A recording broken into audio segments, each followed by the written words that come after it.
5 buwan matapos ang midterm elections, may pasabog ang natalong senatorial candidate at tiyahin ni Pangulong Aquino na si dating Tarlac Governor Tingting Cojuangco. Mga litratong ebidensya raw ng malawakang dayaan umano sa automated elections. Narito po ang aking report. Sa litratong ito makikita ang mga aktual na balotang ginamit nung nakarang eleksyon. Ayon kay natalong senatorial candidate Tingting Cojuangco, kita raw ang mga security features na lumalabas sa UV lamp.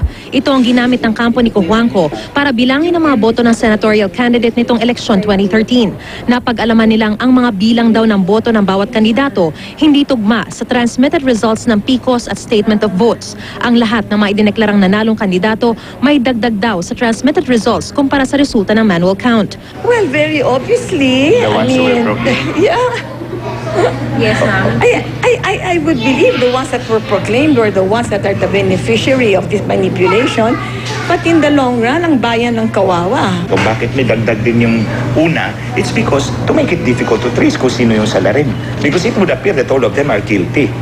Sa litrato namang ito makikita ang dalawang grupo ng balota. Ang nasa kaliwa na nasa itim na kahon at naka-plastic, iyon daw ang opisyal na packaging ng National Printing Office. Ang nasa kanan naman, sabi ni Cojuangco, mga nakabalot na balota gamit ang Manila paper at may nakaimprentang numero na tumutukoy daw sa clustered precinct numbers. Ito daw ang mga di-opisyal na balota na ginamit umano sa post-election tampering.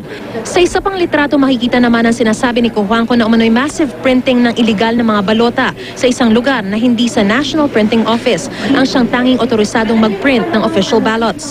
Nasa litratong ito daw ang mga nakaimpaking balota na nakalagak sa isang bahay. At sa litrato namang ito, ang mga nakasulat na set of instructions sa pag-imprenta at pag-shade ng mga balota.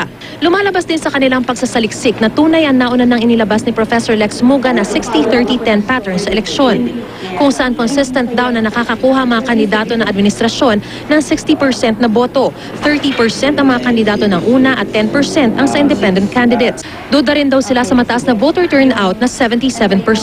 Base daw sa kasaysayan, 60-66% lang ang voter turnout para sa isang midterm elections.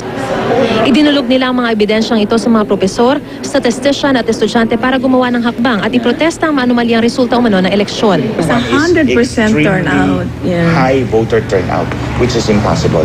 Hindi naman mangyayari yun dahil may mga namatay na dyan. Bakit mayroong 70 clustered precincts na 100% yung turnout? Sabi ng palasyo na sagot na raw ng COMELEC ang tungkol dito. At this point, the COMELEC has already addressed those concerns. It's not the first time that those concerns have been aired out, also by other groups, and we, from the viewpoint of at least the administration, the COMELEC has sufficiently answered these claims. Hirit naman ng COMELEC, dapat daw patunayan ni Cojuangco ang alegasyon. Whoever makes the accusation gets the burden of proving it.